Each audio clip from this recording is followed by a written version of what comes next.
cheating story went from Days of Our Lives to Jerry Springer real fast.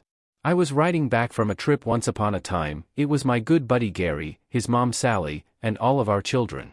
It was about a 7-hour drive. We made the usual talk for a while when Gary said, "Okay, hypothetical, you win one of those crazy lotteries like 900 million or something, what you doing with it?" Sally goes, "Oh, I'd give it to family." For some reason Gary is triggered by this. "You'd give it to family really? Why would you do that?" They start going back forth. I'm getting small explanations as they go. Our family is like, you're successful with a college degree or you're poor trailer trash, and there is no in between. Stuff like that. He's yelling, "You'd give money to Uncle Danny, really?" Sally's like, "Okay, maybe not him." I'm sitting here like I don't even know who that is. For the record, I never even got a chance to say my answer to the hypothetical. Anyway, this eventually evolved into me hearing the tragedy of cousin Tony. So Tony was a good guy. He was Gary's second cousin. He got married early 20s to Robin. They had 2 kids. So Tony works evenings for most of their marriage. He's blue collar but doing good for himself and the family. I think they said his hours were like 5 p.m. to 1 a.m. shift or something just to give me an idea. His wife Robin works days, and they each have the kids while off. I'm sure you see where this is going. He starts hearing Robin is cheating on him. First it's just rumors, he ignores, says he trusts her. This goes on for pretty much their entire marriage, which was like 7 years. Towards the end, Tony's coworkers are telling him, "She's cheating, if you just go home right now on dinner break you'll see for yourself." One day it finally got too much for him and he did. Sure enough that night her boss is there, and he catches them in intimate embrace. This totally blows up. Kids are 6F and 3M I think when this goes down. He is really close with 6F, she's a total daddy's girl. He figures out this has gone on for years.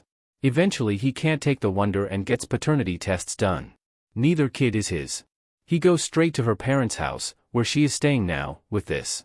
Her dad is absolutely livid, though they did not throw her out. Dad moved out for like 3 weeks because he couldn't stand to look at her.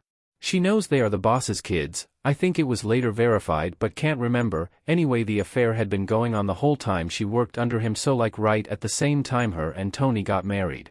The excuse she gave Tony was, she wanted to be a mom, and didn't think he could, because he hadn't gotten her pregnant yet. But the older daughter was conceived like 3 months into the marriage. Tony was like, "For Pete's sake Robin, can you give a guy a chance?" When it comes to light, the boss is in total damage control. This guy has a wife, 2 kids, house, all that. He is totally ready to sign off parental rights, cover this up, pay Tony to go away, etc. This whole time I'm listening to this story I'm picturing some Lifetime movie stuff. Young hardworking blue-collar guy, unfaithful secretary wife living double life with sleazy corporate boss. Then Sally drops this gem. This actually turned into a huge deal. Corporate ended up getting involved because he was her manager at that Burger King, and they were afraid of a lawsuit. At that moment, all my disillusions listening went away and I was back in reality. I just laughed, and thought, yep, that's about right. I did get the wrap-up on the tale. They did divorce, Robin and boss lost their job and the boss ended up divorced too. Tony did still get half custody of kids, but they told me he isn't the same. It had been like 6 to 7 years after this all took place. He was still single and definitely had a drinking problem.